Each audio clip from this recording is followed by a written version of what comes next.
दोस्तों आजकल कुछ लोग बहुत ज्यादा परेशान हो रहे हैं। उन्हें जो है एसआईआर फॉर्म नहीं मिला है, उनकी वोट कट गई है, उनकी उम्र इतनी है, उनका 2003 में भी नाम है लेकिन आज की तारीख में उनकी वोट नहीं है। तो ऐसे ही लोगों के लिए आज की मैं वीडियो लेके आया हूं, या आप नए वोटर हैं तो उनके लिए भी वीडियो है।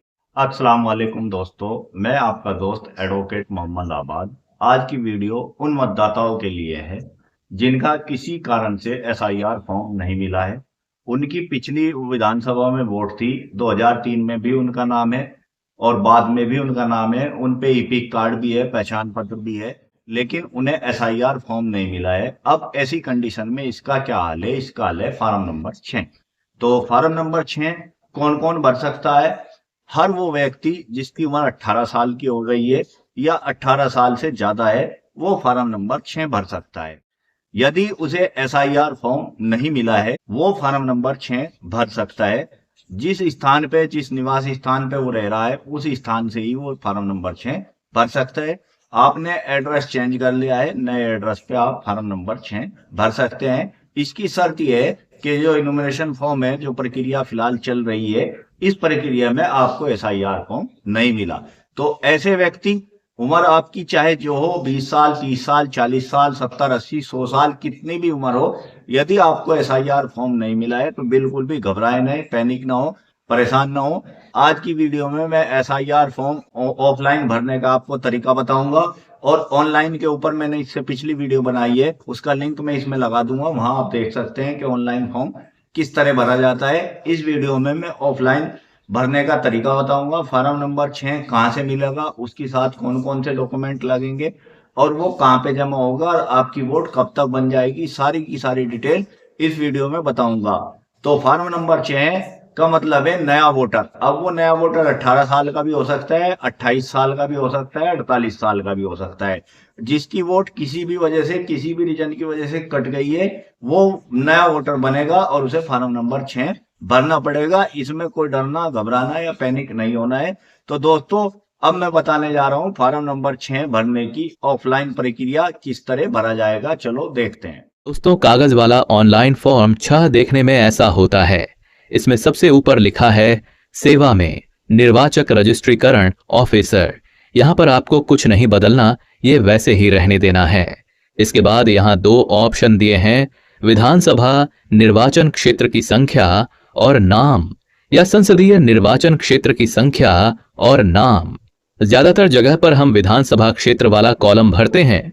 यहाँ पर अपने क्षेत्र की संख्या और नाम लिखना होगा। ये जानकारी आपको पुरानी वोटर लिस्ट, BLO, ई मतदाता हेल्पलाइन या ऑनलाइन वोटर सर्विस पोर्टल से मिल जाएगी। यहाँ आपको अपना नाम स्थानीय भाषा में लिखना है, जो कि अभी फॉर्म में हिंदी में बॉक्स बने हैं। पहले उपनाम, सरनेम अगर हो तो फिर अपना नाम, हर अक्षर अलग अलग बॉक्स में लिखना है। इसके ठीक नीचे वही नाम अंग्रेजी में बड़े अक्षरों में लिखना है। फिर से ध्यान रखें, हर अक्षर अलग बॉक्स में लिखें। यहाँ पूछा गया है कि आप किसके पुत्र, पुत्री, पत्नी हैं। यहाँ से सही ऑप्शन टिक करें। पिता का नाम, माता का नाम, पति का नाम, या अगर अभिभावक कोई और है तो उसकी डिटेल। यहाँ अभिभावक का नाम स्थानीय भाषा यानी हिंदी में लिखना है, वैसे ही हर बॉक्स में एक अक्षर। इसके बाद नीचे उसी नाम को अंग्रेजी में बड़े अक्षरों में लिखना है। इस कॉलम में अपना मोबाइल नंबर लिखिए। अगर मोबाइल नहीं है तो ये कॉलम खाली छोड़ सकते हैं, लेकिन कोशिश करें कि नंबर जरूर दें, ताकि कोई कमी हो तो ऑफिस से आपको कॉल आ सके। इस कॉलम में अपनी ईमेल आईडी लिख दीजिए अगर है तो, नहीं है तो इसे खाली भी छोड़ा जा सकता है। अब आता है बहुत जरूरी कॉलम, आधार नंबर। यहाँ 2 ऑप्शन हैं। अगर आप आधार दे रहे हैं तो 12 अंकों का नंबर इन बॉक्स में भरें। अगर आपके पास आधार नहीं है या आप देना नहीं चाहते तो नीचे वाला ऑप्शन टिक करें, मैं अपना आधार नंबर प्रस्तुत नहीं कर सकता, और वजह लिखें, जैसे आधार कार्ड नहीं बना है। इस कॉलम में अपना लिंग चुनना है, पुरुष, स्त्री या तृतीय लिंग। सही विकल्प पर टिक कर दीजिए। यहाँ पर अपनी जन्म तिथि लिखनी है। यहाँ पूछा गया है कि जन्म की तिथि और उम्र साबित करने के लिए कौन सा दस्तावेज लगा रहे हैं। नीचे सूची दी गई है, जन्म प्रमाण पत्र, स्कूल सर्टिफिकेट, पासपोर्ट आदि। जो भी डॉक्यूमेंट लगा रहे हैं उसके सामने टिक लगाइए और उसकी फोटोकॉपी साथ में संलग्न कीजिए। इस कॉलम में अपना पूरा वर्तमान पता लिखिए, जहां आप अभी रह रहे हैं और जहां की वोटर लिस्ट में नाम जुड़वाना चाहते हैं। यहाँ अलग अलग कॉलम हैं: मकान, घर नंबर, गली, सड़क, लोकेलिटी, नगर, गांव, पोस्ट ऑफिस, पिन कोड, तहसील, तालुका, मंडल, जिला, राज्य, केंद्र शासित प्रदेश।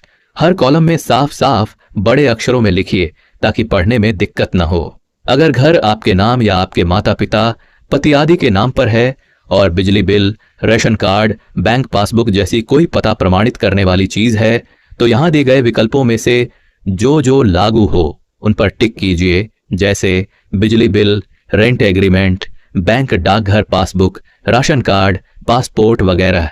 अगर आपका दस्तावेज लिस्ट में नहीं लिखा है तो नीचे अन्य दस्तावेज में उसका नाम लिख दीजिए, जैसे किरायानामा, मकान टैक्स रसीद आदि, और उसकी कॉपी साथ में लगा दीजिए।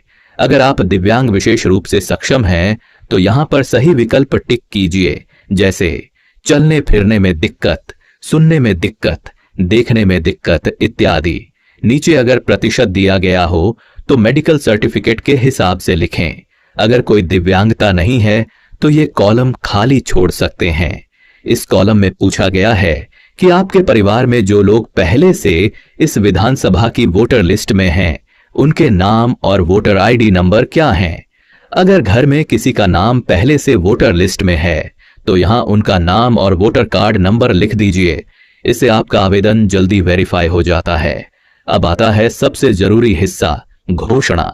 यहां पर पहले से लिखी हुई स्टेटमेंट है जिसे पढ़कर समझना है। इसका मतलब यह है कि आप भारतीय नागरिक हैं, आपकी उम्र 18 साल से ऊपर है, आप इस पते पर रहते हैं और आपका नाम किसी दूसरी जगह की वोटर लिस्ट में नहीं है। अगर कहीं और नाम है तो उसे हटाने की जिम्मेदारी भी आपकी है।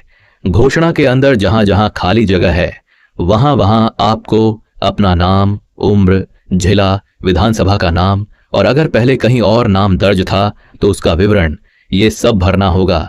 घोषणा के बिल्कुल नीचे आपको आवेदक के हस्ताक्षर या अंगूठे का निशान करना है। ध्यान रहे, यही आपका आखिरी कंफर्मेशन है कि आपने जो भी जानकारी भरी है वो सही है। फॉर्म के सबसे नीचे जो हिस्सा है वह आवेदक के लिए टिप्पणी क्लर्क द्वारा भरने के लिए है। ये पार्ट आपको नहीं भरना है। ये चुनाव आयोग के अधिकारी या बीएलओ भरते हैं जब वे आपका फॉर्म रिसीव और वेरीफाई करते हैं। तो दोस्तों, ये थी फॉर्म 6 भरने की पूरी प्रोसेस। अब इस फॉर्म के साथ ये कागज साथ में लगाने हैं। उम्र के सबूत की फोटोकॉपी, पते के सबूत की फोटोकॉपी, पहचान के सबूत की फोटोकॉपी, अपनी छोटी फोटो, इनको फॉर्म के साथ स्टेपल कर दो। असली कागज अपने पास रखो। अब इस भरे हुए फॉर्म को बीएलओ को दे दो। तो दोस्तों, ये थी फार्म नंबर 6 भरने की प्रक्रिया। आपने अच्छी तरह समझ लिए। वीडियो यदि आपको अच्छी लगी हो तो वीडियो को लाइक करें, शेयर करें और चैनल को सब्सक्राइब करें।